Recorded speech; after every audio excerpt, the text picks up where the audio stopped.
सौतिरुवाच जन्मेजयः पारीक्षितः सह भ्रातृभ्यः कुरुक्षेत्रे दीर्घसत्रमुपास्ते तस्य भ्रातरस्त्रयः श्रुतसेन भीमसेनिति तेषु तत्सत्रमुपासीनेष्वागच्छत् सारमेयः। 1 उग्रश्रवाजी कहते हैं कि पुत्र जन्मेजय अपने भाइयों के साथ कुरुक्षेत्र में दीर्घकाल तक चलने वाले यज्ञ का अनुष्ठान करते थे। उनके 3 भाई थे, श्रुतसेन, उग्रसेन और भीमसेन। वे तीनों उस यज्ञ में बैठे थे। इतने में ही देवताओं की कुतिया सरमा का पुत्र सारमेय वहां आया। 1 स जन्मेजयस्य भ्रातृभिरभितो रोरुयमानो मातो समीपमुपागच्छत्। 2 जन्मेजय के भाइयों ने उस कुत्ते को मारा, तब वह रोता हुआ अपनी माँ के पास गया। 2 तब माता रोरुयमान मुवाच किन रोदशी केनास्य भीतेति। 3 बार बार रोते हुए अपने उस पुत्र से माता ने पूछा, बेटा क्यों रोता है, किसने तुझे मारा है। 3 स एवमुक्तो मातर प्रत्युवाच जन्मेजयस्य भ्रातृभिरभितोस्मीति। 4 माता के इस प्रकार पूछने पर उसने उत्तर दिया, माँ मुझे जन्मेजय के भाइयों ने मारा है। 4 तब माता प्रत्युवाच व्यक्तम त्वया तत्रापराधम येनास्य भीतेति। 5 तब माता उससे बोली, बेटा अवश्य ही तूने उनका कोई प्रकट रूप में अपराध किया होगा जिसके कारण उन्होंने तुझे मारा है। 5 सता पुनरुवाच नापराध्यामि किंचिनावेक्षे हमीशी नावले हेति। 6 तब उसने माता से पुनः इस प्रकार कहा, मैंने कोई अपराध नहीं किया है, न तो उनके भविष्य की ओर देखा और न उसे चाटा ही है। 6 तच्छ्रुत्वा तस्य माता सरमा पुत्र दुखार्ता तत्सत्रमुपागच्छद यत्र स जन्मेजय स भ्रातृभिर्दीर्घसत्रमुपास्ते। 7 ये सुनकर पुत्र के दुख से दुखी हुई उसकी माता सरमा उस सत्र में आई जहां जन्मेजय अपने भाइयों के साथ दीर्घकालीन सत्र का अनुष्ठान कर रहे थे। 7 सतया क्रुद्धया तत्रोक्तोऽयमे पुत्रो न किंचित पराध्यति नावेक्षते हमीशी नावल्यायि किमर्थम भीतेति। 8 वहां क्रोध में भरी हुई सरमा ने जन्मेजय से कहा, मेरे इस पुत्र ने तुम्हारा कोई अपराध नहीं किया था, न तो इसने भविष्य की ओर देखा और न उसे चाटा ही था, तब तुमने इसे क्यों मारा। 8 न किंचिदुक्तवन्तस्ते सा तानुवाच यस्मादयं हि तन्पकारी तस्मात् दृष्टं त्वा भयमागमिष्यतीति। 9 किंतु जन्मेजय और उनके भाइयों ने इसका कुछ भी उत्तर नहीं दिया।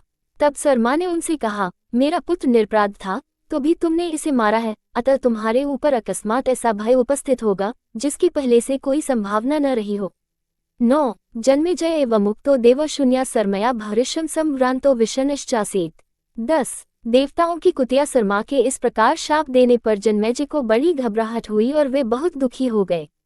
10 स तस्मिन् सत्रे समाप्ते हास्तिनपुर प्रत्येत्य पुरोहितमनुरूपमन विच्छमानः परयत्नं करोद्यो में पापकृत्या शमयेदिति। 11 उस सत्र के समाप्त होने पर वे हस्तिनापुर में आए और अपने योग्य पुरोहित की खोज करते हुए इसके लिए बड़ा यत्न करने लगे। पुरोहित के ढूंढने का उद्देश्य ये था कि वह मेरी इस शापरूप पापकृत्या को, जो बल, आयु और प्राण का नाश करने वाली है, शांत कर दे। 11 स कदाचिन मृग्या गतः पारीक्षितो जन्मेजय कस्मिंश्चित् स्वविषय आश्रमं पश्यत्। 12 एक दिन पुत्र जन्मेजय शिकार खेलने के लिए वन में गए। वहां उन्होंने एक आश्रम देखा जो उन्हीं के राज्य के किसी प्रदेश में विद्यमान था। 12 तत् कश्चिदृषिरासाञ्चक्रे श्रुतश्रवा नाम तस्य तपस्याभिरतः पुत्र आस्ते सोमश्रवा नाम। 13 उस आश्रम में श्रुतश्रवा नाम से प्रसिद्ध एक ऋषि रहते थे। उनके पुत्र का नाम था सोमश्रवा। सोमश्रवा सदा तपस्या में ही लगे रहते थे।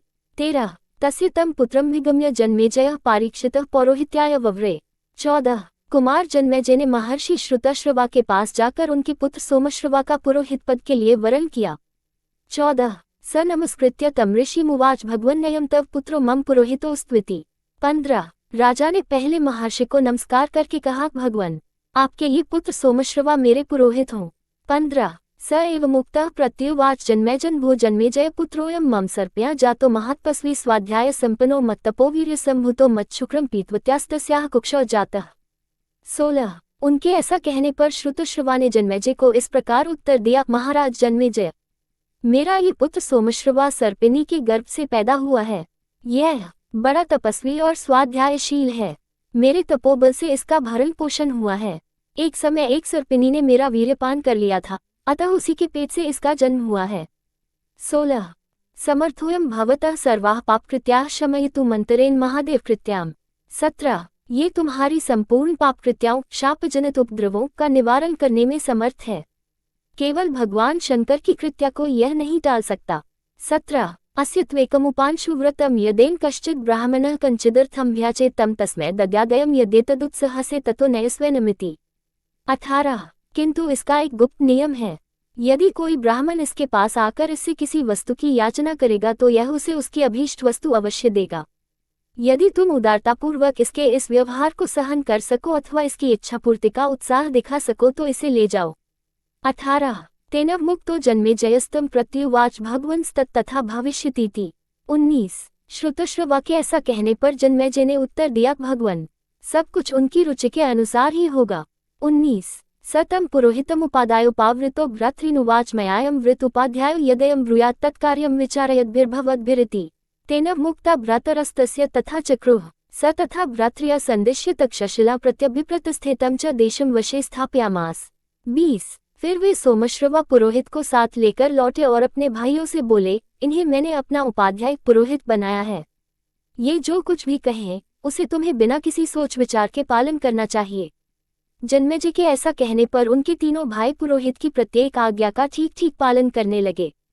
इधर राजा जन्मेजय अपने भाइयों को पूर्वोक्त आदेश देकर स्वयं तक्षशिला जीतने के लिए चले गए और उस प्रदेश को अपने अधिकार में कर लिया।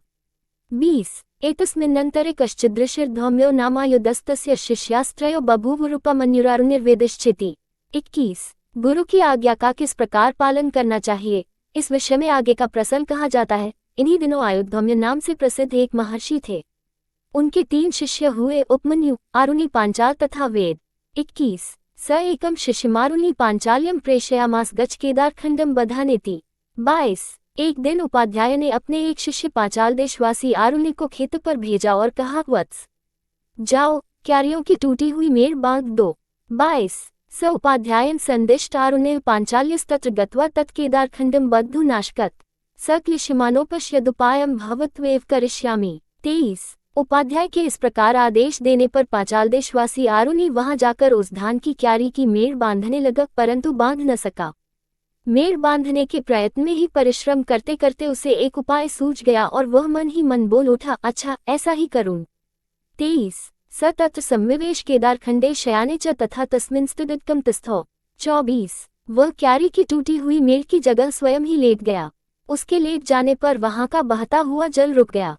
24 ततः कदाचिदुपाध्याय आयोधोद्भम्य शिष्यान् पृच्छत् क्व आरुणे पांचाल्यो गतिति।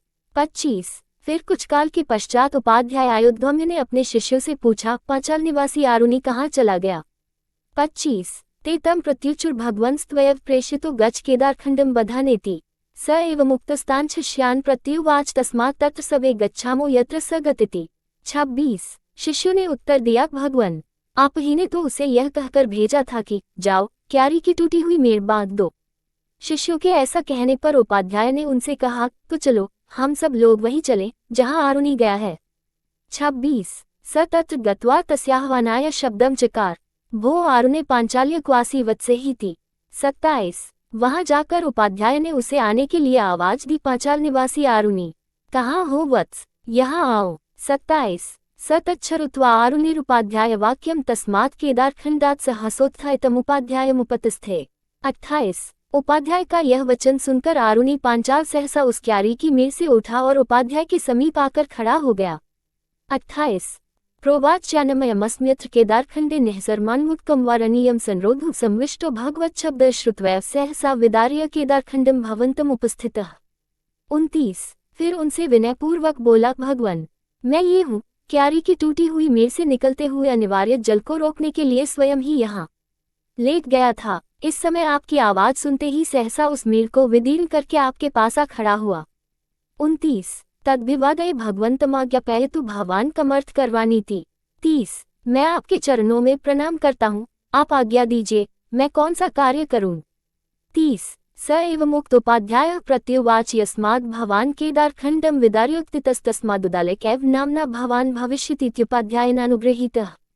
31 आरुणि के ऐसा कहने पर उपाध्याय ने उत्तर दिया, तुम क्यारी के मेड़ को विदीर्ण करके उठे हो, अतः इस उद्दलन कर्म के कारण उद्दालक नाम से ही प्रसिद्ध होगे। ऐसा कहकर उपाध्याय ने आरुणि को अनुग्रहित किया। 31 यस्माच् त्वया मद्वचनमनुष्ठित तस्मात् श्रेयो वाप्स्यसि सवे च ते वेदाः प्रतिभास्यन्ति सर्वाणि च धर्मशास्त्रानीति। 32 साथ ही यह भी कहा कि तुमने मेरी आज्ञा का पालन किया है, इसलिए तुम कल्याण के भागी होगे। संपूर्ण वेद और समस्त धर्मशास्त्र तुम्हारी बुद्धि में स्वयं प्रकाशित हो जाएंगे। 32 स एव मुक्तोपाध्यायनेष्टम देशम जगाम अथापरा शिष्यस्तस्य वायुदस्य धौम्यस्योपमन्युर्नाम। 33 उपाध्याय के इस प्रकार आशीर्वाद देने पर आरुणि कृतकृत्य हो अपने अभीष्ट देश को चला गया। उन्हीं अयोधौम्य उपाध्याय का उपमन्यु नामक दूसरा शिष्य था। 33 तम चोपाध्याय प्रेषयामास वत्सोपमन्यु गारक्षस्वेति। 34 उसे उपाध्याय ने आदेश दिया, वत्स उपमन्यु तुम गौ की रक्षा करो। 34 स उपाध्याय वचनाद रक्षत गाः स चाहनी गा रक्षित्वा दिवसक्षये गुरुगृहमागम्योपाध्यायस्याग्रतः स्थित्वा नमश्चक्रे। 35 उपाध्याय की आज्ञा से उपमन्यु गौन की रक्षा करने लगा। वह दिन भर गौन की रक्षा में रहकर संध्या के समय गुरुजी के घर पर आता और उनके सामने खड़ा हो नमस्कार करता। 35 तमुपाध्यायः पिवानं पश्यदुवाच्यान् वत्सोपमन्युकेन वृत्तिं कल्पसी पिवानसी द्रिमिति।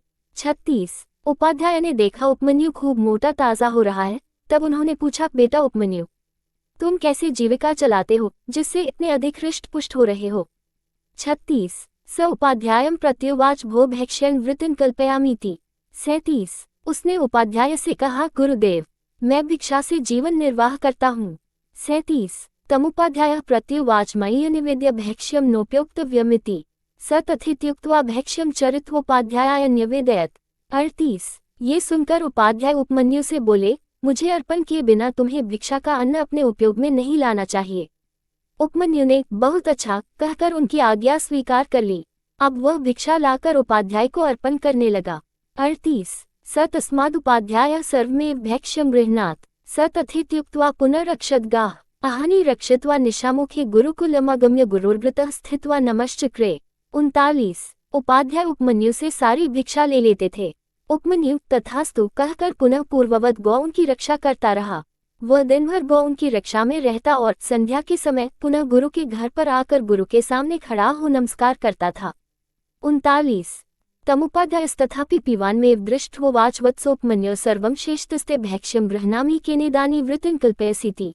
40 उस दशा में भी उपमन्यु को पूर्ववत हृष्ट पुष्टि देखकर उपाध्याय ने पूछा, बेटा उपमन्यु तुम्हारी सारी भिक्षा तो मैं ले लेता हूँ, फिर तुम इस समय कैसे जीवन निर्वाह करते हो। 40 स एव मुक्तोपाध्यायं प्रत्युवाच भगवते निवेद्य पूर्वं परचरामि तेन वृत्तिं कल्पयामीति। 41 उपाध्याय के ऐसा कहने पर उपमन्यु ने उन्हें उत्तर दिया, भगवान पहले की लाई हुई भिक्षा आपको अर्पित करके अपने लिए दूसरी भिक्षा लाता हूँ और उसी से अपनी जीविका चलाता हूँ। 41 तमुपाध्यायः प्रत्युवाच नैषा न्याय गुरुवृत्तिरन्येषामपि भैक्ष्योपजीविना वृत्युप्रोधः करोषि इत्येव वर्तमानो लुब्धोसीति। 42 ये सुनकर उपाध्याय ने कहा, ये न्याययुक्त एवं श्रेष्ठ वृत्ति नहीं है। तुम ऐसा करके दूसरे भिक्षाजीवी लोगों की जीविका में बाधा डालते हो, अतः लोभी हो तुम्हें दोबारा भिक्षा नहीं लानी चाहिए। 42 स तथित्युक्त्वा गा अरक्षत रक्षित्वा च पुनरुपाध्याय गृहमागम्योपाध्यायस्याग्रतः स्थित्वा नमश्चक्रे। 43 उसने तथास्तु कहकर गुरु की आज्ञा मान ली और पूर्ववत गौन की रक्षा करने लगा। एक दिन गाय चराकर वह फिर सायंकाल को उपाध्याय के घर आया और उनके सामने खड़े होकर उसने नमस्कार किया। 43 तमुपाध्यायस्तथापि पिबान्मेव दृष्ट्वा पुनरुवाच वत्सोपमन्यो अहं ते सर्वं भैक्ष्यं गृह्णामि न चान्यच्चरसि पिबानसि भरिशं केन वृत्तिं कल्पयसीति। 44 उपाध्याय ने उसे फिर भी मोटा ताजा ही देखकर पूछा, बेटा उपमन्यु मैं तुम्हारी सारी भिक्षा ले लेता हूँ और अब तुम दोबारा भिक्षा नहीं मांगते, फिर भी बहुत मोटे हो, आजकल कैसे खाना पीना चलाते हो। 44 स एव मुक्तस्तमुपाध्यायं प्रत्युवाच भोएतसा गवा पैसा वृत्तिं कल्पयामीति। तमुवाचोपाध्यायो नैतन्यायं पे उपयोक्तुं भवतो मया नाभ्यनुज्ञातमिति। 45 इस प्रकार पूछने पर उपमन्यु ने उपाध्याय को उत्तर दिया, भगवान मैं इन गौ के दूध से जीवन निर्वाह करता हूँ। ये सुनकर उपाध्याय ने उससे कहा, मैंने तुम्हें दूध पीने की आज्ञा नहीं दी है, अतः इन गौ के दूध का उपयोग करना तुम्हारे लिए अनुचित है। 45 स तथेति प्रतिज्ञायगा रक्षित्वा पुनरुपाध्याय गृहमेत्य गुरुर्वृतः स्थित्वा नमश्चक्रे। 46 उपमन्यु ने बहुत अच्छा कहकर दूध न पीने की भी प्रतिज्ञा कर ली और पूर्ववत गोपालन करता रहा। एक दिन गोचारण के पश्चात वह पुनः उपाध्याय के घर आया और उनके सामने खड़े होकर उसने नमस्कार किया। 46 तमुपाध्यायः पीवान्मेव दृष्ट्वोवाच वत्सोपमन्यो भैक्ष्यं नाशनासि न चान्यच्चरसि पयो न पिबसि पीवानसि भारिशं केनेदानी वृतन कल्पयसीति। 47। उपाध्याय ने अब भी उसे हृष्ट पुष्ट ही देखकर पूछा, बेटा उपमन्यु, तुम भिक्षा का अन्न नहीं खाते, दोबारा भिक्षा भी नहीं मांगते और गौं का दूध भी नहीं पीते, फिर भी बहुत मोटे हो, इस समय कैसे निर्वाह करते हो? 47। स एव मुक्तोपाध्यायं प्रत्युवाच भोः फेन पिबामि यमिमे वत्सा मातृना स्तनात् पिबन्त उद्गिरन्ति। 48। इस प्रकार पूछने पर उसने उपाध्याय को उत्तर दिया, भगवन, ये बछड़े अपनी माताओं के स्तनों का दूध पीते समय जो फेन उगल देते हैं उसी को पी लेता हूँ। 48। तमुपाध्यायः प्रत्युवाच अतित्वदनुकम्पया गुणवन्तो वत्साः प्रभूततरफेन्मुद्गिरन्ति तदेषाम्पि वत्साना वृत्युक्रोधः करोषेव वर्तमानः फेन्पि भवान् न पातुमतीति स तथेति प्रतिश्रुत्य पुनर्रक्षद्गाः। 49। ये सुनकर उपाध्याय ने कहा, ये बछड़े उत्तम गुणों से युक्त हैं, अतः तुम पर दया करके बहुत सा फेन उगल देते होंगे, इसलिए तुम फेन पीकर तो इन सभी बछड़ों की जीविका में बाधा उपस्थित करते हो, अतः आज से फेन भी न पिया करो। उपमन्यु ने बहुत अच्छा कहकर उसे न पीने की प्रतिज्ञा कर ली और पूर्ववत गौं की रक्षा करने लगा। 49। तथा प्रतिषिधो भैक्ष्यम नाशनाति न चान्यच्चरति पयो न पिबति फेन नोप्युङ्क्ते स कदाचिदरण्येक क्षुधार्तोर्पत्राण्य भक्षयत। 50। इस प्रकार मना करने पर उपमन्यु न तो भिक्षा का अन्न खाता, न दोबारा भिक्षा लाता, न गौं का दूध पीता और न बछड़ों के फेन को ही उपयोग में लाता था। अब वह भूखा रहने लगा। एक दिन वन में भूख से पीड़ित होकर उसने आग के पत्ते चबा लिए। 50। सतैकपत्र भक्षितः क्षारतिक्तकटुरुक्षस्तीक्ष्ण विपाकैश्चक्षुष्यपहतोन्धो बभूव ततः सौन्धोपि चंक्रम्यमानः कूपे पपात। 51। आग के पत्ते खारे, तीखे, कड़वे और रूखे होते हैं, उनका परिणाम तीक्ष्ण होता है, पाचन काल में वे पेट के अंदर आग की ज्वाला सी उठा देते हैं, अतः उनको खाने से उपमन्यु की आंखों की ज्योति नष्ट हो गई, वह अंधा हो गया। अंधा होने पर भी वह इधर उधर घूमता रहा, अतः कुएं में गिर पड़ा। 51। तस्मिन्न गच्छति सूर्यचास्ताचलावलंबिनी उपाध्याय शिष्यान्वोचत नयात्युपमन्युस्तु चुर्वन गतो गा रक्षितुमिति। 52। तदनंतर जब सूर्यदेव अस्ताचल की चोटी पर पहुंच गए, तब भी उपमन्यु गुरु के घर पर नहीं आया, तो उपाध्याय ने शिष्यों से पूछा, उपमन्यु क्यों नहीं आया? वे बोले, वह तो गाय चराने के लिए वन में गया था। 52। ताना उपाध्यायो मयोपमन्यो सर्वतः प्रतिषिधः स नियतं कुपितस्ततो नागच्छति चिरततन्वेष्य इत्यवमुक्त्वा शिष्यः सार्धमृल्यं गत्वा तस्याह्वानाय शब्दं चकार भो उपमन्यो क्वासि वत्सेहिति। 53। तब उपाध्याय ने कहा, मैंने उपमन्यु की जीविका के सभी मार्ग बंद कर दिए हैं, अतः निश्चय ही वह रूठ गया है, इसीलिए इतनी देर हो जाने पर भी वह नहीं आया, अतः हमें चलकर उसे खोजना चाहिए। ऐसा कहकर शिष्यों के साथ वन में जाकर उपाध्याय ने उसे बुलाने के लिए आवाज दी, ओ उपमन्यु, कहाँ हो बेटा, चले आओ। 53। स उपाध्यायवचन श्रुत्वा प्रत्युवाचोच्चरायमस्मिन् कूपे पतितोऽहमिति तमुपाध्यायः प्रत्युवाच कत्वमस्मिन् कूपे पतितिति। 54। उसने उपाध्याय की बात सुनकर उच्च स्वर से उत्तर दिया, गुरुजी, मैं कुएं में गिर पड़ा हूँ। तब उपाध्याय ने उससे पूछा, वत्स, तुम कुएं में कैसे गिर गए? 54।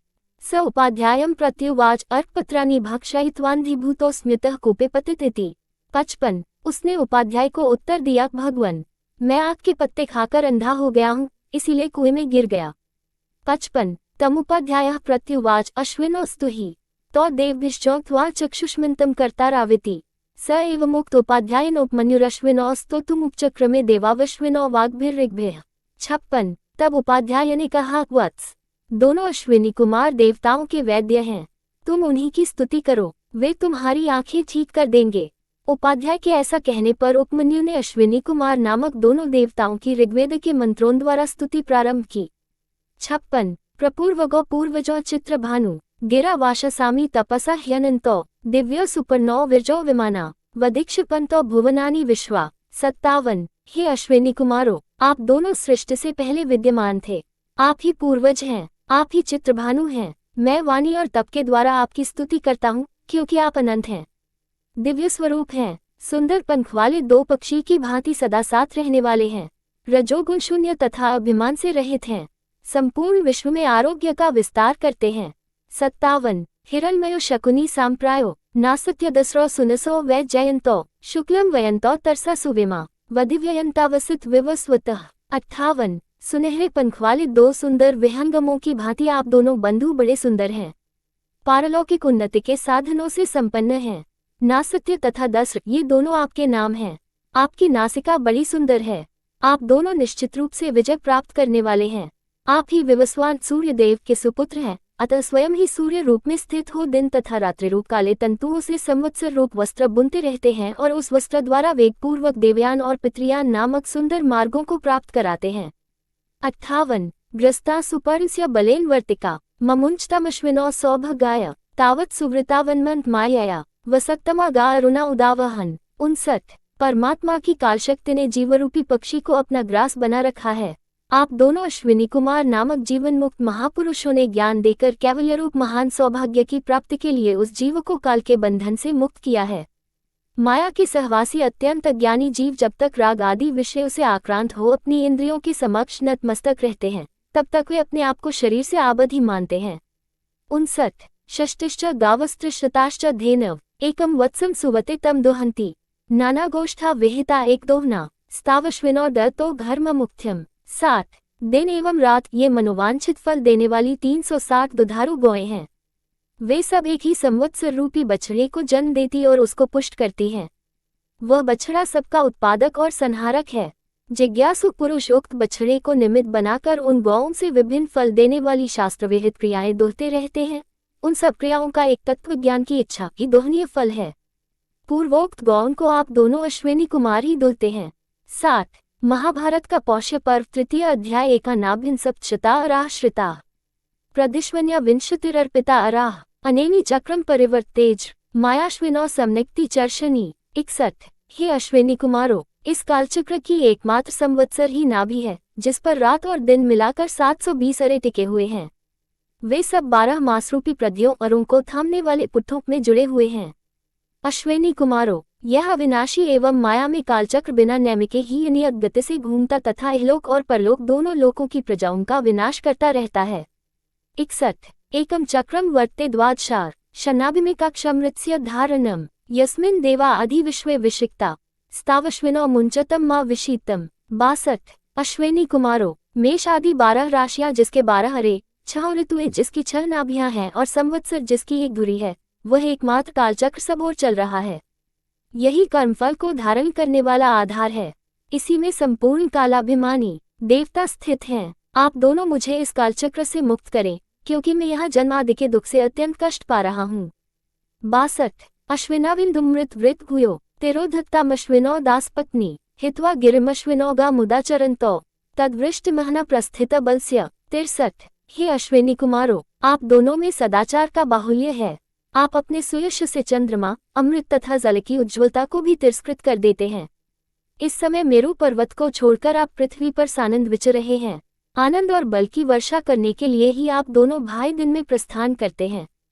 63 युवा दिशो जनयथो दशाग्रे समान मूर्धनि रथ्यान वेयंती तासा यातमृष्योनुप्रयान्ति देवा मनुष्या क्षितिमाचरन्ति। 64 हे अश्विनी कुमारों, आप दोनों ही सृष्टि के प्रारंभ काल में पूर्वादि 10 दिशाओं को प्रकट करते उनका ज्ञान कराते हैं।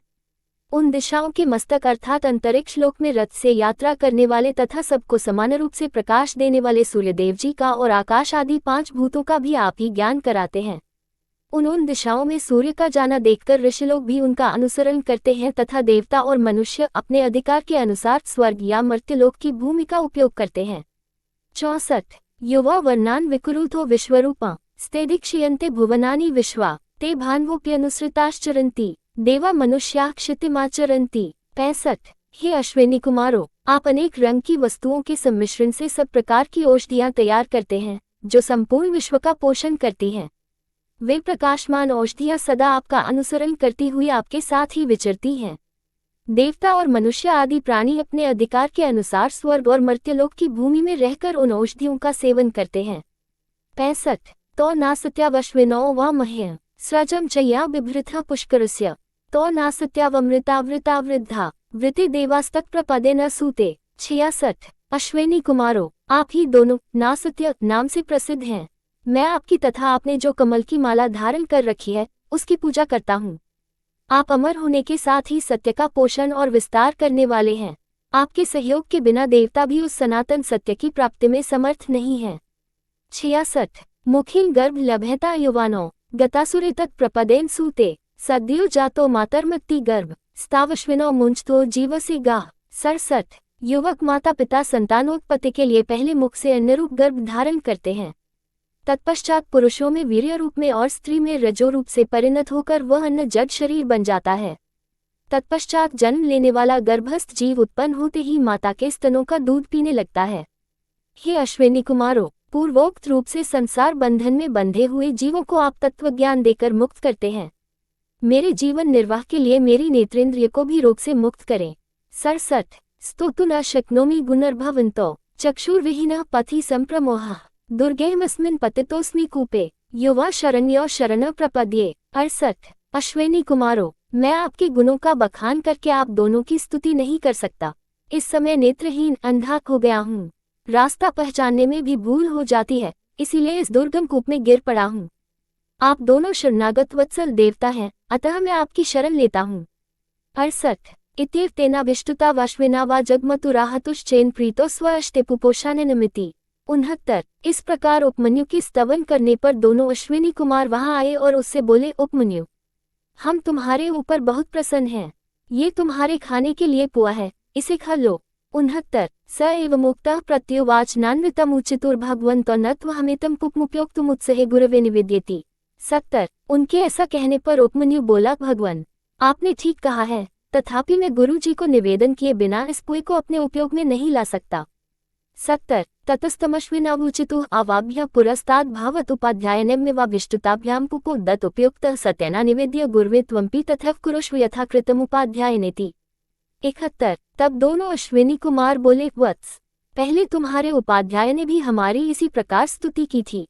उस समय हमने उन्हें जो पुआ दिया था उसे उन्होंने अपने गुरुजी को निवेदन किए बिना ही काम में ले लिया था। तुम्हारे उपाध्याय ने जैसा किया है वैसा ही तुम भी करो। 71 स एवं मुक्तः प्रत्युवाच एतत् प्रत्यनुनय भावन्तावश्विनो नोत्सहम निवेद्य गुरवे पुपमुपयोक्तुमिति। 72 उनके ऐसा कहने पर उपमन्यु ने उत्तर दिया, इसके लिए तो आप दोनों अश्विनी कुमारों की मैं बड़ी अनुनय विनय करता हूँ। गुरुजी के निवेदन किए बिना मैं इस पुए को नहीं खा सकता। 72 तमश्विनावाहतुः प्रीतो स्वस्त्वानया गुरुभक्त्या उपाध्यायस्य ते कार्ष्णाय सा दन्ता भावत्पि हिरण्मया भविष्यन्ति चक्षुष्मांश्च भविष्यसीति श्रेयश्चावाप्स्यसीति। 73 तब अश्विनी कुमार उससे बोले, तुम्हारी इस गुरु भक्ति से हम बड़े प्रसन्न हैं। तुम्हारे उपाध्याय के दांत काले लोहे के समान हैं, तुम्हारे दांत सुवर्णमय हो जाएंगे, तुम्हारी आंखें भी ठीक हो जाएंगी और तुम कल्याण के भागी भी होगे। 73 स एव मुक्तोष्वेभ्यः लब्ध चक्षुरुपाध्यायस्काश्मागम्याभ्यवादयत्। 74 अश्विनी कुमारों के ऐसा कहने पर उपमन्यु को आंखें मिल गईं और उसने उपाध्याय के समीप आकर उन्हें प्रणाम किया। 74 आच चक्षे च स चास्य प्रीतिमान बभूव। 75 तथा सब बातें गुरुजी से कह सुनाई, उपाध्याय उसके ऊपर बड़े प्रसन्न हुए। 75 आह चैन यथाश्विनावाहतुस्तथा त्वं श्रेयोवाप्स्यसि। 76 और उससे बोले, जैसा अश्विनी कुमारों ने कहा है उसी प्रकार तुम कल्याण के भागी होगे। 76 सवे च ते वेदाः प्रतिभास्यन्ति सर्वाणि च धर्मशास्त्रानीति अशतस्यापि परीक्षोपमन्योः। 77 तुम्हारी बुद्धि में संपूर्ण वेद और सभी धर्मशास्त्र स्वतः स्फुरित हो जाएंगे। इस प्रकार यह उपमन्यु की परीक्षा बताई गई।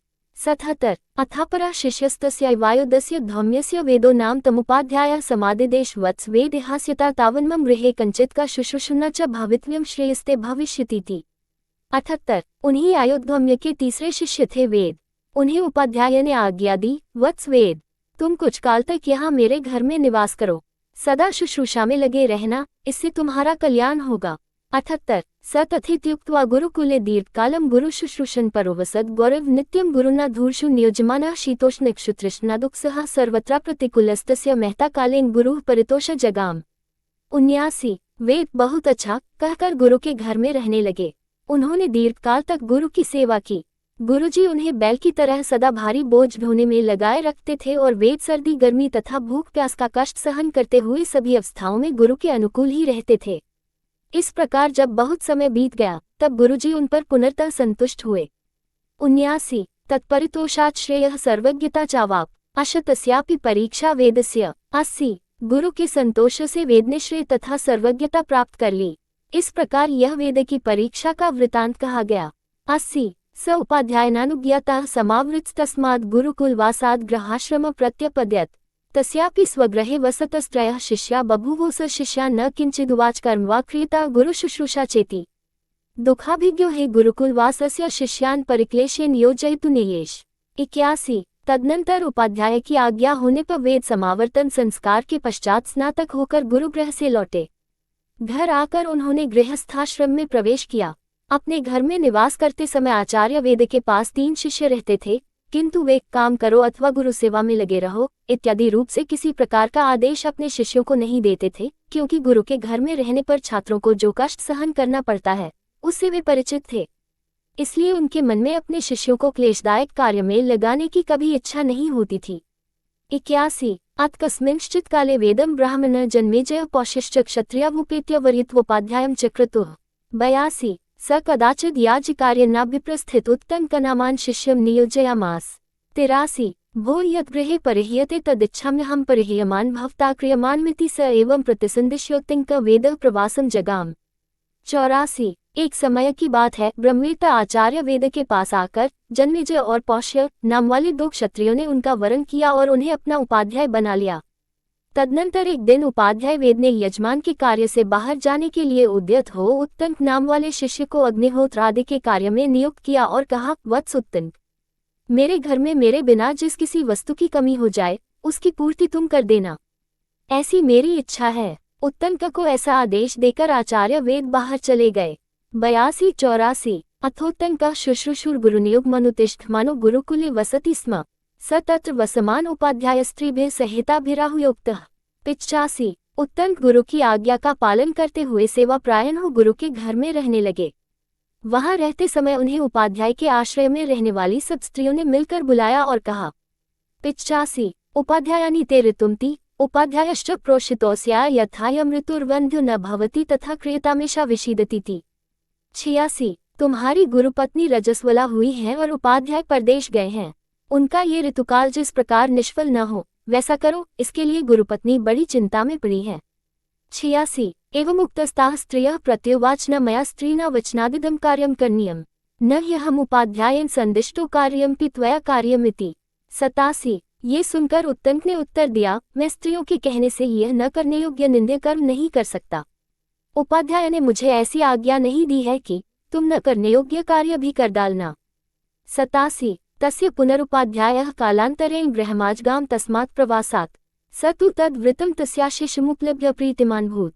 88। इसके बाद कुछ काल बीतने पर उपाध्याय वेद प्रदेश से अपने घर लौट आए। आने पर उन्हें उत्तंक का सारा वृतांत मालूम हुआ, इससे वे बड़े प्रसन्न हुए। 88। उवाच चैन वत्सोत्तंक किंते प्रियम करवानीति धर्मतो हि शुश्रूषितोऽस्मि भवता तेन प्रीतेः परस्परेण नौ समृद्धा तदनुजाने भवन्तं सर्वानेव कामान् वाप्स्यसि गम्यतामिति। 89। और बोले, बेटा उत्तंक, तुम्हारा कौन सा प्रिय कार्य करूं? तुमने धर्म पूर्वक मेरी सेवा की है, इससे हम दोनों की एक दूसरे के प्रति प्रीति बहुत बढ़ गई है। अब मैं तुम्हें घर लौटने की आज्ञा देता हूँ, जाओ, तुम्हारी सभी कामनाएं पूर्ण होंगी। 89। स एव मुक्तः प्रत्युवाच किंते प्रियम करवानीति एव महुः। 90। गुरु के ऐसा कहने पर उत्तंक बोले, भगवान, मैं आपका कौन सा प्रिय कार्य करूं? वृद्ध पुरुष कहते भी हैं। 90। यश्चाधर्मेण वे ब्रूयाद यश्चाधर्मेण प्रयच्छति तयोरन्यत्र प्रति विद्वेष चाधिगच्छति। 91। जो अधर्मपूर्वक अध्यापन या उपदेश करता है अथवा जो अधर्मपूर्वक प्रश्न या अध्ययन करता है, उन दोनों में से एक गुरु अथवा शिष्य मृत्यु एवं विद्वेष को प्राप्त होता है। 91। सोहमनुज्ञातो भावतेच्छामीष्टं गुर्वर्थमुपहर्तुमिति तेन मुक्त उपाध्यायः प्रत्युवाच वत्सोत्तंकुष्यता तावदिति। 92। अतः आपकी आज्ञा मिलने पर मैं अभीष्ट गुरु दक्षिणा भेंट करना चाहता हूँ। उत्तंक के ऐसा कहने पर उपाध्याय बोले, बेटा उत्तंक, तब कुछ दिन और यही ठहरो।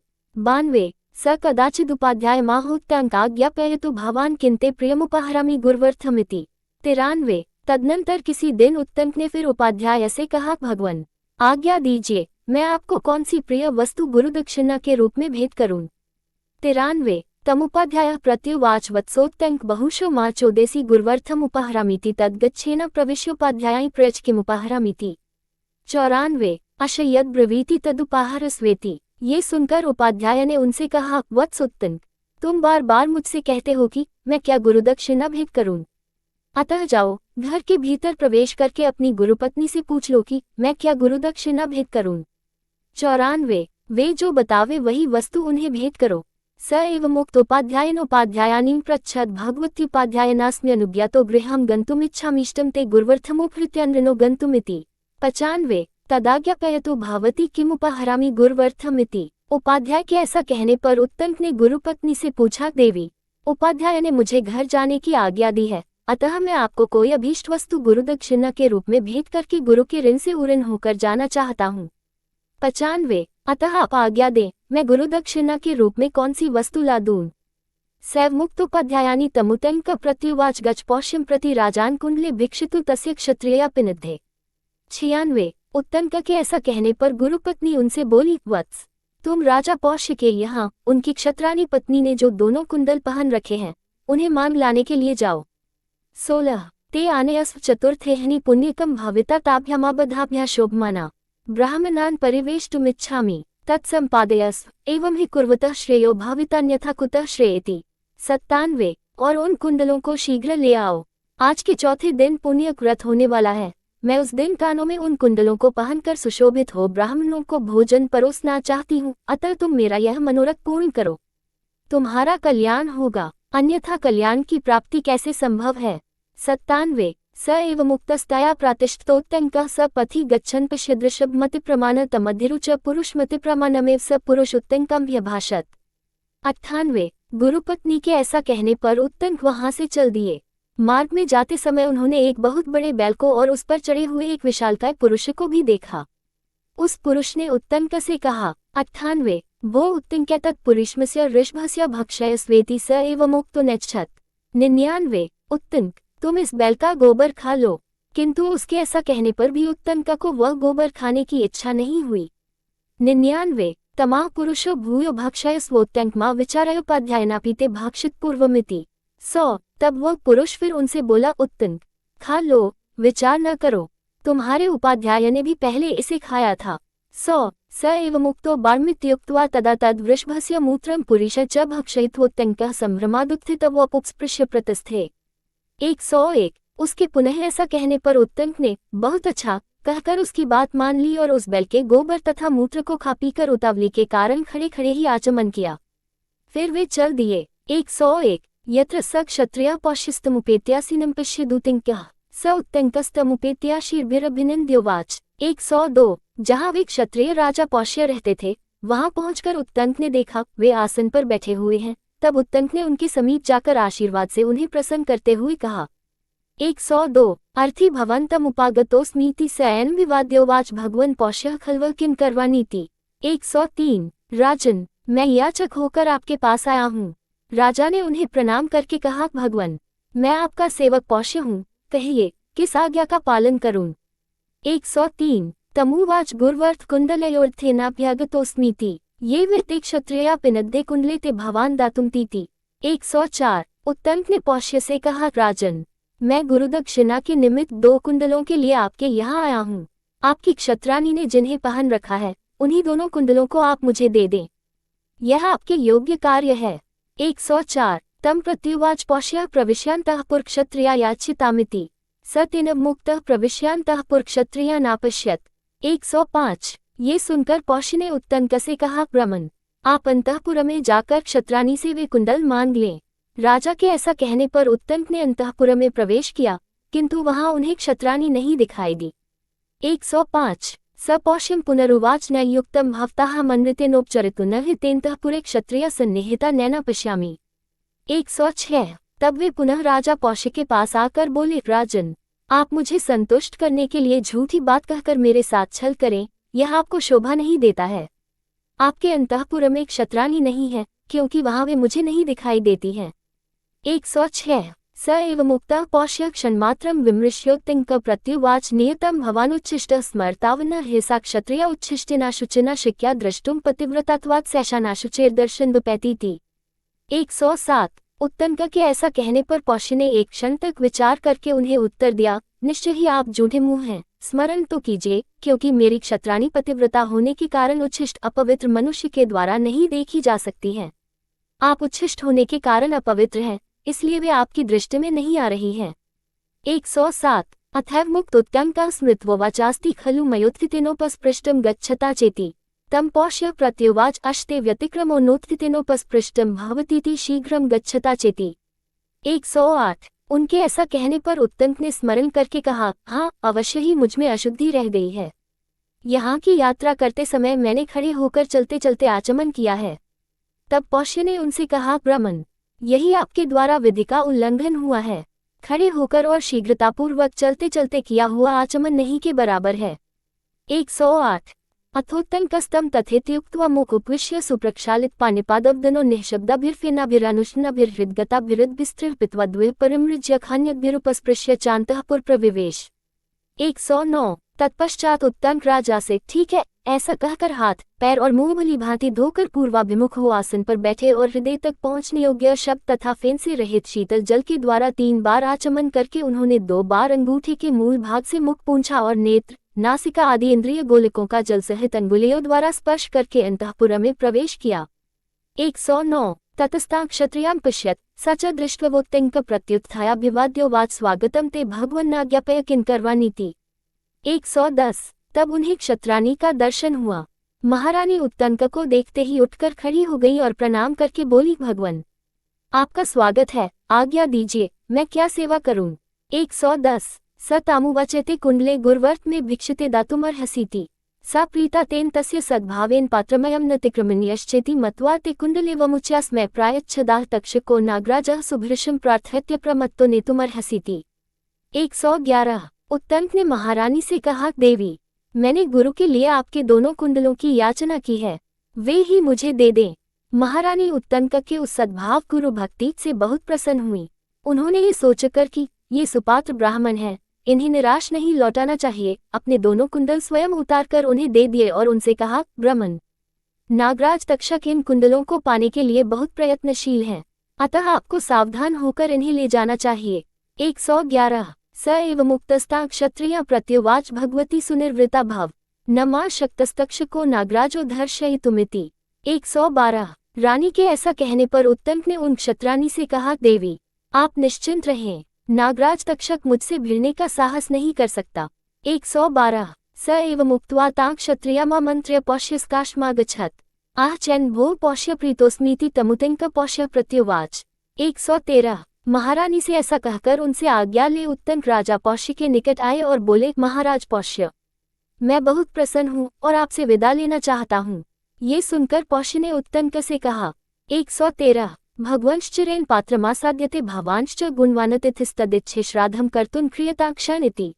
114 भगवन, बहुत दिनों पर कोई सुपात्र ब्राह्मण मिलता है, आप गुणवान अतिथि पधारे हैं, अतः मैं श्राद्ध करना चाहता हूँ, आप इसमें समय दीजिए। 114 तमुतिंकः प्रत्युवाच कृतक्षण एवास्मि शीघ्रमिच्छामि यथोपनमन्नमुपस्कृत भवतेति स तथेत्युक्त्वा यथोपनेनान्यनेन भोजयामास। 115 तब उत्तंक ने राजा से कहा, मेरा समय तो दिया ही हुआ है, किंतु शीघ्रता चाहता हूँ। आपके यहाँ जो शुद्ध एवं सुसंस्कृत भोजन तैयार हो उसे मंगाइए। राजा ने बहुत अच्छा कहकर जो भोजन सामग्री प्रस्तुत थी उसके द्वारा उन्हें भोजन कराया। 115 अथोत्तंकः सकेशं शीतमन्न दृष्ट्वा अशुचि तदिति मत्वा तं पौष्यमुवाच यस्मान्मे शुच्यन्न ददासि तस्मादन्धो भविष्यसीति। 116 परंतु जब भोजन सामने आया तब उत्तंक ने देखा उसमें बाल पड़ा है और वह ठंडा हो चुका है। फिर तो यह अपवित्र अन्न है, ऐसा निश्चय करके वे राजा पौष्य से बोले, आप मुझे अपवित्र अन्न दे रहे हैं, अतः अंधे हो जाएंगे। 116 तम पौष्य प्रत्युवाच यस्मात्त्वम्प्यदुष्टमिन्न दूषयसि तस्मात्त्वमन्पत्यो भविष्यसीति तमुतिंकः प्रत्युवाच। 117 तब पौष्य ने भी उन्हें शाप के बदले शाप देते हुए कहा, आप शुद्ध अन्न को भी दूषित बता रहे हैं, अतः आप भी संतानहीन हो जाएंगे। तब उत्तंक राजा पौष्य से बोले। 117 न युक्तम भवतान्नम शुचि दत्वा प्रतिशापन दातुं तस्मादन्नमेव प्रत्यक्षीकुरु। ततः पौष्यस्तदन्नं शुचि दृष्ट्वा तस्या शुचिभावं परोक्षयामास। 118 महाराज, अपवित्र अन्न देकर फिर बदले में शाप देना आपके लिए कदापि उचित नहीं है, अतः पहले अन्न को ही प्रत्यक्ष देख लीजिए। तब पौष्य ने उस अन्न को अपवित्र देखकर उसकी अपवित्रता के कारण का पता लगाया। 118 अत्तदन्न मुक्तकेश्या स्त्रिया यत्कृत मनुष्य सकेशम चाशुचेतदिति मत्वा तम ऋषिमुतिंक प्रसाद्यामास। 119। वह भोजन खुले केश वाली स्त्री ने तैयार किया था, अतः उसमें केश पड़ गया था। देर का बना होने से वह ठंडा भी हो गया था, इसलिए वह अपवित्र है। इस निश्चय पर पहुंचकर राजा ने उत्तंक ऋषि को प्रसन्न करते हुए कहा। 119। भगवन् ने तद्ज्ञानादन्न सकेशमुपाहृत शीतम तत्क्षाम्य भवन्तम न भवेयमन्धृति तमुतिंकः प्रत्युवाच। 120। भगवन, ये केशयुक्त और शीतल अन्न अनजान में आपके पास लाया गया है, अतः इस अपराध के लिए मैं आपसे क्षमा मांगता हूँ। आप ऐसी कृपा कीजिए जिससे मैं अंधा न हूँ। तब उत्तंक ने राजा से कहा। 120। नम्रशा ब्रवीमि भूत्वा त्वमन्धो न चिरादनन्दो भविष्यसीति ममापि शापो भावता दत्तो न भवेदिति। 121। राजन, मैं झूठ नहीं बोलता, आप पहले अंधे होकर फिर थोड़े ही दिनों में इस दोष से रहित हो जाएंगे। अब आप भी ऐसी चेष्टा करें जिससे आपका दिया हुआ शाप मुझ पर लागू न हो। 121। तम पौष्य प्रत्युवाच न चाहम शक्तः शापन प्रत्यादातुं न हि मे मन्युरद्यप्युपश्म गच्छति किंचैतद् भवता न ज्ञायते यथा। 122। नवनीतम हृदय ब्राह्मणस्य वाचि क्षूरो निहितस्तीक्ष्णधारः तदुभयमेतद् विपरीतम क्षत्रियस्य वाड्नवनीतम हृदय तीक्ष्णधारम् इति। 123। ये सुनकर पौष्य ने उत्तंक से कहा, मैं शाप को लौटाने में असमर्थ हूँ, मेरा क्रोध अभी तक शांत नहीं हो रहा है। क्या आप यह नहीं जानते कि ब्राह्मण का हृदय मक्खन के समान मुलायम और जल्दी पिघलने वाला होता है? केवल उसकी वाणी में ही तीखी धार वाले छुरे का सा प्रभाव होता है, किंतु ये दोनों ही बातें क्षत्रिय के लिए विपरीत हैं। उसकी वाणी तो नवनीत के समान कोमल होती है, लेकिन हृदय पैनी धार वाले छुरे के समान तीखा होता है। 122-123। तदेव गते न शक्तोहम तीक्ष्णहृदयत्वात् तम शापमन्यथा कर्तुं गम्यतामिति तमुतिंकः प्रत्युवाच भवता हमन्यस्याशुचिभावमालक्ष्य प्रत्यनुनीतः प्राच्च ते विहितम्। 124। यस्माद् दुष्टमिन्न दूषयसि तस्मादन्पत्यो भविष्यसीति दुष्टिचान्य नैष्मम शापो भविष्यतीति। 125। अतः ऐसी दशा में कठोर हृदय होने के कारण मैं उस शाप को बदलने में असमर्थ हूँ, इसलिए आप जाइए। तब उत्तंक बोले, राजन, आपने अन्न की अपवित्रता देखकर मुझसे क्षमा के लिए अनुनय विनय की है, किंतु पहले आपने कहा था कि तुम शुद्ध अन्न को दूषित बता रहे हो, इसलिए संतानहीन हो जाओगे। इसके बाद अन्न का दोषयुक्त होना प्रमाणित हो गया, अतः आपका ये शाप मुझ पर लागू नहीं होगा। 124-125। साध्यांस्तावदित्युक्त्वा प्रातिष्ठतोत्तंकस्ते कुण्डले गृहीत्वा सोपश्यदत् पथि नग्नक्षपङ्कमागच्छन्तं मुहुर्मुहुर्दृश्यमान् च। 126। अब हम अपना कार्य साधन कर रहे हैं, ऐसा कहकर उत्तंक दोनों कुंडलों को लेकर वहां से चल दिए। मार्ग में उन्होंने अपने पीछे आते हुए एक नग्न क्षपंक को देखा जो बार बार दिखाई देता और छिप जाता था। 126। अथोत्तंकस्ते कुंडले सन्न्यस्य भूमावुदकार्थ प्रचक्रमे एतस्मिन्नन्तरे स क्षपन्कस्त्वर्माणुपसृत्यति कुंडले गृहीत्वा प्राद्रवत्। 127। कुछ दूर जाने के बाद उत्तंक ने उन कुंडलों को एक जलाशय के किनारे भूमि पर रख दिया और स्वयं जल संबंधी कृत्य शौच, स्नान, आचमन, संध्या तर्पण आदि करने लगे। इतने में ही वह क्षपनक बड़ी उतावली के साथ वहां आया और दोनों कुंडलों को लेकर चंपत हो गया। 127। तमुतं को विसृत्य कृतोंकार्यः शुचिर प्रयतो नमो देवेभ्यो गुरुभ्यश्च कृत्वा महताजवेन तमन्वयात्। 128। उत्तक ने स्नान तर्पण आदि जल संबंधी कार्य पूर्ण करके शुद्ध एवं पवित्र होकर देवताओं तथा गुरुओं को नमस्कार किया और जल से बाहर निकलकर बड़े वेग से उस क्षपंक का पीछा किया। 128। तस्य तक्षको द्रिमासन्नः स तं जग्राह गृहीत मात्रा स तद्रूप विहाय तक्षक स्वरूप कृत्वा सहसा धरण्या विवृत महाबिलम प्रविवेश। 129। वास्तव में वह नागराज तक्षक ही था। दौड़ने से उत्तंका के अत्यंत समीपवर्ती हो गया। उत्तंक ने उसे पकड़ लिया। पकड़ में आते ही उसने क्षपंक का रूप त्याग दिया और तक्षक नाग का रूप धारण करके वह सहसा प्रकट हुए पृथ्वी के एक बहुत बड़े विव में घुस गया। 129। प्रविश्य च नागलोकम स्वभावं गच्छत् अथोत्तंकस्तस्याः क्षत्रियाया वचः स्मृत्वा तं तक्षकमन्वगच्छत्। 130। बिल में प्रवेश करके वह नागलोक में अपने घर चला गया। तदनंतर उस क्षत्रानी की बात का स्मरण करके उत्तंक ने नागलोक तक उस तक्षक का पीछा किया। 130। स तद् बिलं दंडकाष्ठेन चखान्न चाशकत् तं क्लिश्यमानमिन्द्रो पश्यत् स वज्रं प्रेषयामास। 131। पहले तो उन्होंने उस विवर को अपने डंडे की लकड़ी से खोदना आरंभ किया, किंतु इसमें उन्हें सफलता न मिली। उस समय इंद्र ने उन्हें क्लेश उठाते देखा तो उनकी सहायता के लिए अपना वज्र भेज दिया। 131 गच्छास्य ब्राह्मणस्य साहाय्यं कुरुष्वेति अथ वज्रम दंताष्ठमनुप्रविश्य तद बिलमदारयत। 132 उन्होंने वज्र से कहा, जाओ इस ब्राह्मण की सहायता करो। तब वज्र ने डंडे की लकड़ी में प्रवेश करके उस बिल को विदीर्ण कर दिया, इससे पाताललोक में जाने के लिए मार्ग बन गया। 132 तमुतं को नुविवेशतेन बिलेन प्रविश्य च तम नागलोकम पर्यंतम नेकविद प्रासादहम्यवलभिनिर्योषित्सकुलमुच्चार्च क्रीडाश्चर्यस्थानावकीर्णं पश्यत्। 133 स तत्र नागांस्तानस्तु वद्भिः श्लोक्यः य ऐरावतराजानः सर्पाः समिति शोभनाः क्षरन्तेव जीमूताः सविद्युत्पवनेरिताः। 134 तब उत्तंक उस बिल में घुस गए और उसी मार्ग से भीतर प्रवेश करके उन्होंने नागलोक का दर्शन किया, जिसकी कहीं सीमा नहीं थी, जो अनेक प्रकार के मंदिरों, महलों, झुके हुए छज्जों वाले ऊंचे ऊंचे मंडपों तथा सैकड़ों दरवाजों से सुशोभित और छोटे बड़े भूत क्रीड़ा स्थानों से व्याप्त था। वहां उन्होंने इन श्लोकों द्वारा उन नागों का स्तवन किया। ऐरावत जिनके राजा हैं, जो सम्रांगण में विशेष शोभा पाते हैं, बिजली और वायु से प्रेरित हो जल की वर्षा करने वाले बादलों की भांति बाणों की धारावाहिक वृष्टि करते हैं, उन सर्पों की जय हो।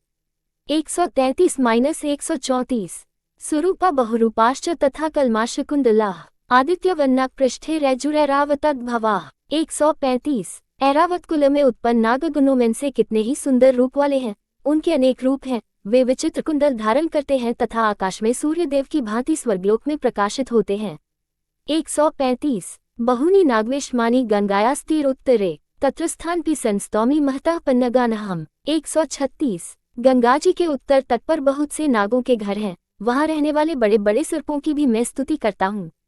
136 इच्छेद कोकांशु सेनाया चर्तुमेरावतम विना शतान्य शीतिरष्टो च सहस्राणि च विंशतिः। 137 सर्पाना प्रग्रहा यान्ति धृतराष्ट्रो यदैजति ये चैनमुपसर्पन्ति ये च दूरपथ गताः। 138 अहमेरावत ज्येष्ठ व्रतृभ्यो कर्व नमः यस्य वासः कुरुक्षेत्रे खांडवे चाभवत्पुरा। 139 तम नागराजमस्तौष कुंडलार्थाय तक्षकम् तक्षकश्चाश्वसेनश्च नित्यं सहचरावुभौ। 140 कुरुक्षेत्रं च वस्ता नदीमिक्षुमतिमनु जघन्यजस्तक्षकस्य श्रुतसेनेति यः श्रुतः।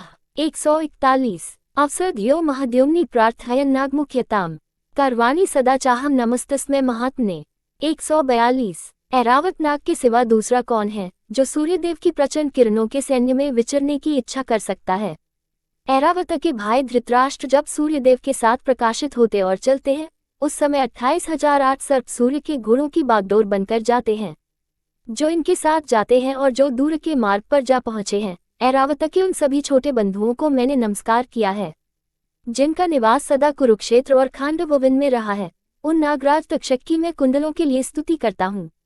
तक्षक और अश्वसेन ये दोनों नाग सदा साथ विचरने वाले हैं। ये दोनों कुरुक्षेत्र में इक्षुमती नदी के तट पर रहा करते थे। जो तक्षक के छोटे भाई हैं, श्रुतसेन नाम से जिनकी ख्याति है तथा जो पाताललोक में नागराज की पदवी पाने के लिए सूर्यदेव की उपासना करते हुए कुरुक्षेत्र में रहे हैं, उन महात्मा को मैं सदा नमस्कार करता हूँ।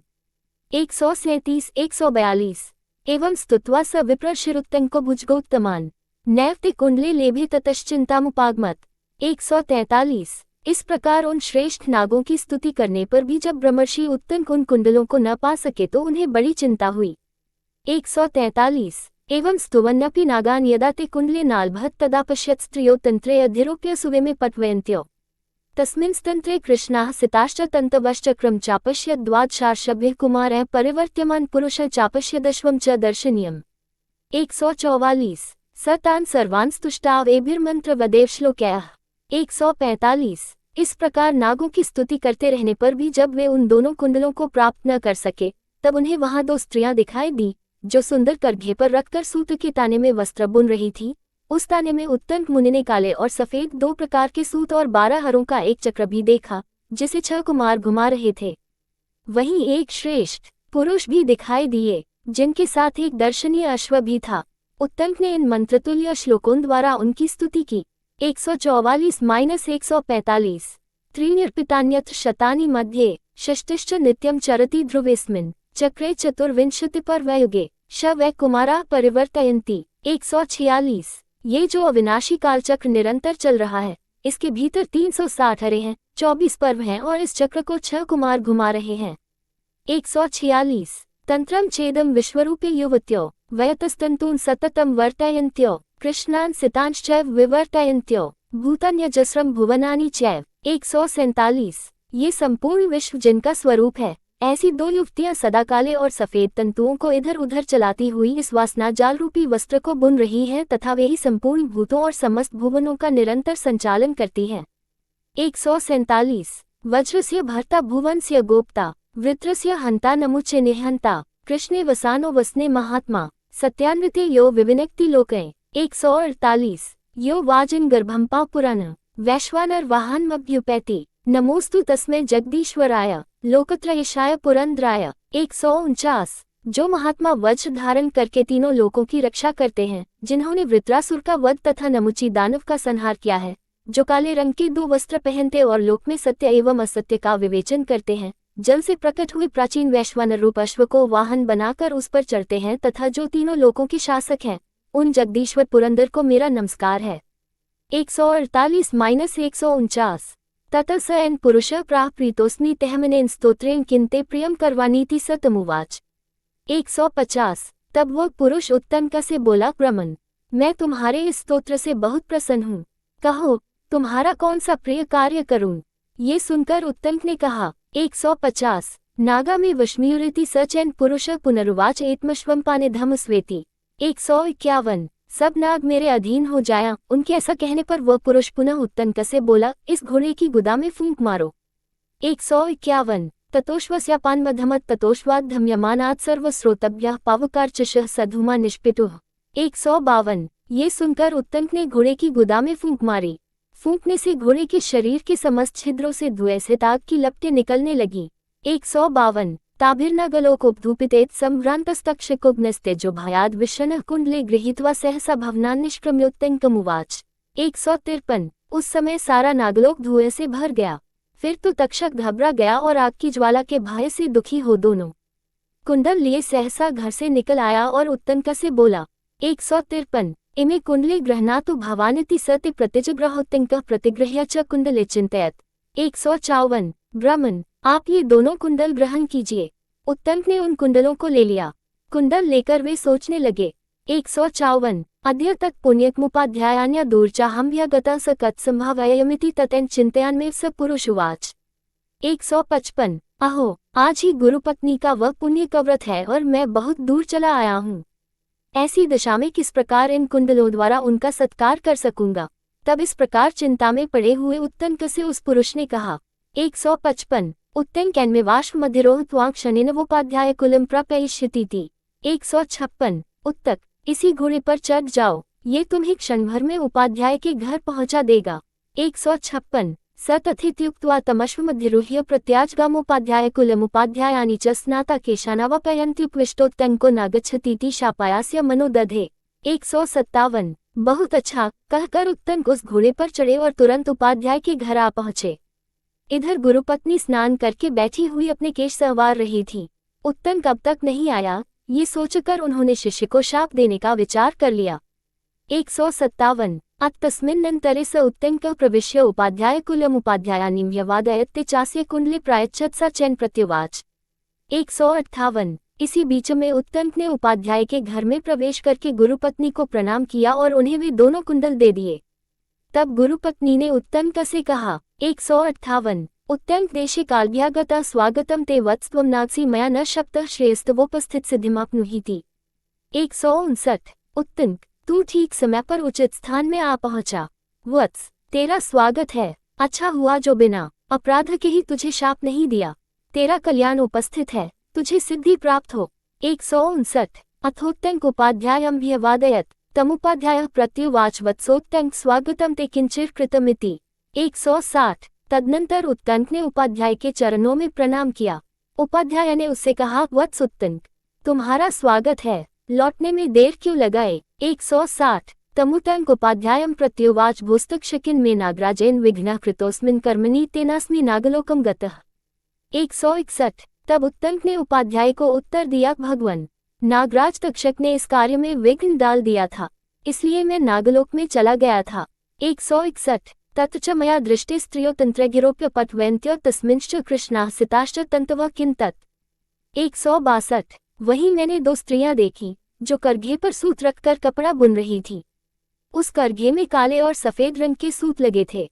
वह सब क्या था? 162 तत् च मया चक्रम दृष्टम द्वादशार्षट्चैन कुमाराः परिवर्तयन्ति तत्पिकिम्।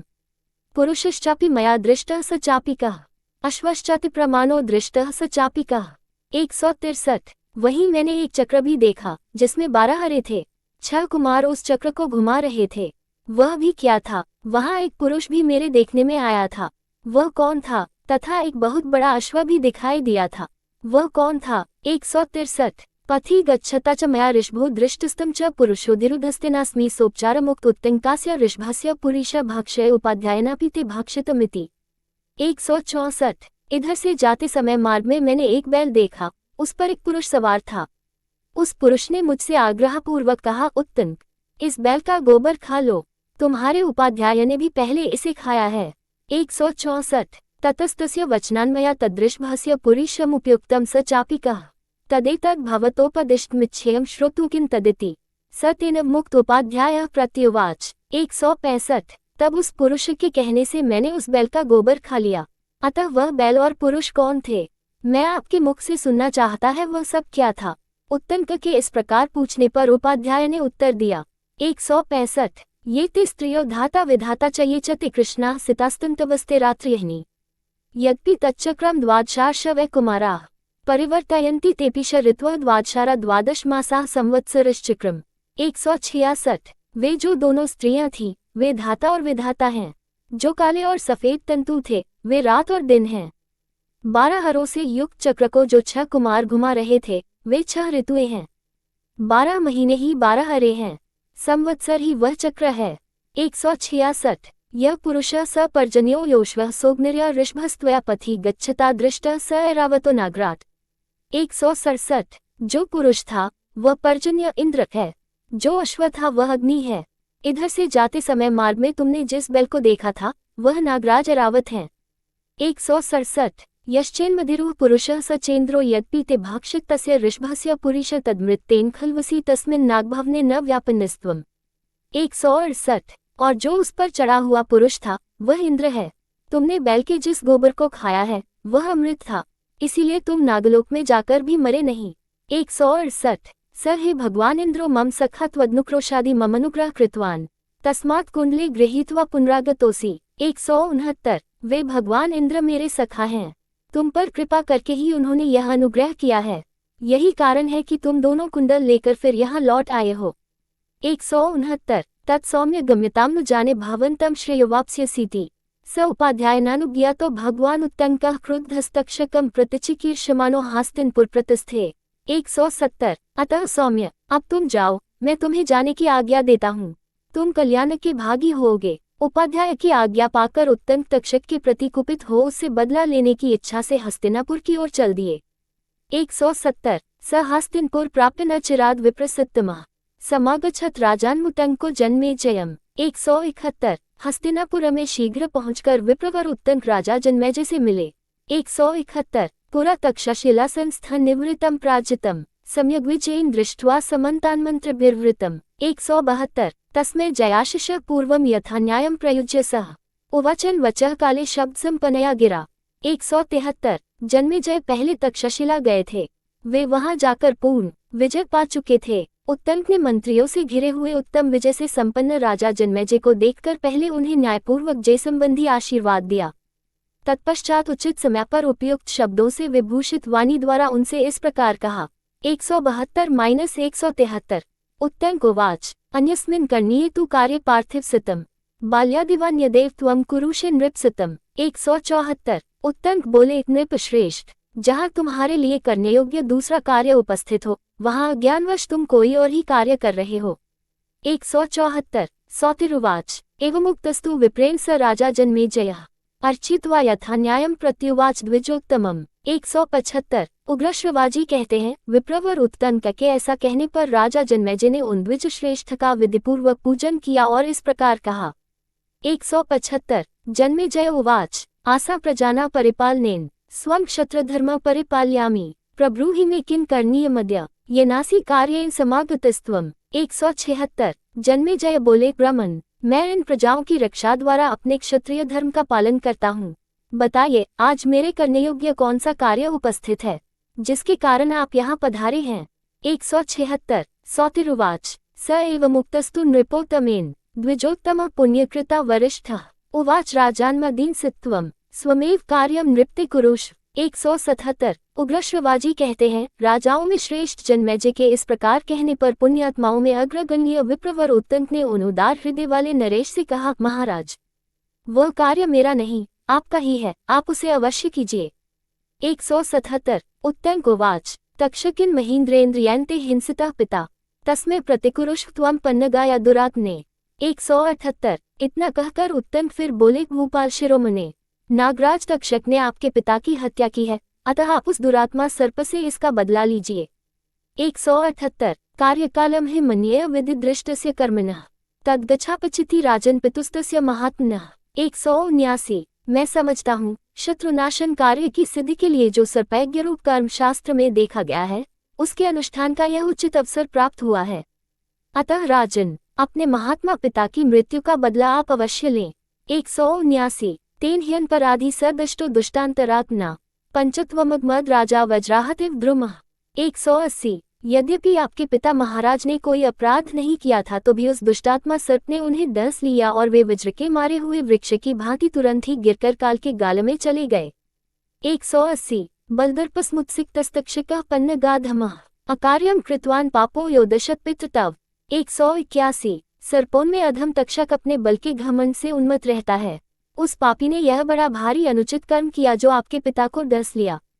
181 राजर्षविंश गोप्तारम मर प्रतिमन नृपम येया सुन काश्यप चाव न्यवर्तयत पापकृत।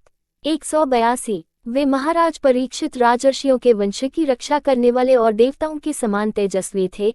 काश्यप नामक एक ब्राह्मण आपके पिता की रक्षा करने के लिए उनके पास आना चाहते थे, किंतु उस पापाचारी ने उन्हें लौटा दिया। 182 होतुमर हसी तम पापन ज्वलिते हव्यवाहने सर्पसत्रे महाराज त्वरित तद विधीयताम। 183 अतः महाराज, आप सर्पयज्ञ का अनुष्ठान करके उसकी प्रज्वलित अग्नि में उस पापी को होम दीजिए और जल्दी से जल्दी यह कार्य कर डालिए। 183 एवं पितुश्चापचिति कृतवांस्त्वं भविष्यसि मम प्रियम च सुमहत्कृत राजन भविष्यति। 184 कर्मणः पृथिवीपाल मम येन दुरात्मना विघ्न कृतो महाराज गुरुवर्त चरतोंग। 185 ऐसा करके आप अपने पिता की मृत्यु का बदला चुका सकेंगे एवं मेरा भी अत्यंत प्रिय कार्य संपन्न हो जाएगा। समूची पृथ्वी का पालन करने वाले नरेश, तक्षक बड़ा दुरात्मा है। पापरहित महाराज, मैं गुरुजी के लिए एक कार्य करने जा रहा था, जिसमें उस दुष्ट ने बहुत बड़ा विघ्न डाल दिया था। 184-185 सौतिरुवाच एतच्छ्रुत्वा तु नृपतिस्तक्षकाय चुकोपः उत्तंक्वा क्याहविषा दीप्तोक निर्हविषा यथा। 186 उग्रश्रवाजी कहते हैं, महर्षियों, ये समाचार सुनकर राजा जन्मेजय तक्षक पर कुपित हो उठे। उत्तंक के वाक्य ने उनकी क्रोधाग्नि में घी का काम किया। जैसे घी की आहुति पड़ने से अग्नि प्रज्वलित हो उठती है, उसी प्रकार वे क्रोध से अत्यंत कुपित हो गए। 186 अपृच्छत् स तदा राजा मंत्रिणस्तान् सुदुःखितः उत्तंकस्य सान्निध्य पितुः स्वर्गगत प्रति। 187 उस समय राजा जन्मेजय ने अत्यंत दुखी होकर उत्तंक के निकट ही मंत्रियों से पिता के स्वर्गगमन का समाचार पूछा। 187 तदैव हि स राजेन्द्रो दुःखशोकाप्लुतो भवत् यदैव वृतं पितृमुत्तंकात् शृणोत् तदा। 188 उत्तंक के मुख से जिस समय उन्होंने पिता के मरने की बात सुनी, उसी समय वे महाराज दुख और शोक में डूब गए। 188 इति श्रीमहाभारते आदिपर्वणि पौष्यपर्वणि तृतीयोऽध्यायः। 3 इस प्रकार श्री महाभारत आदि पर्व के अंतर्गत पौष्य पर्व में पौष्याख्यान विषयक तीसरा अध्याय पूरा हुआ।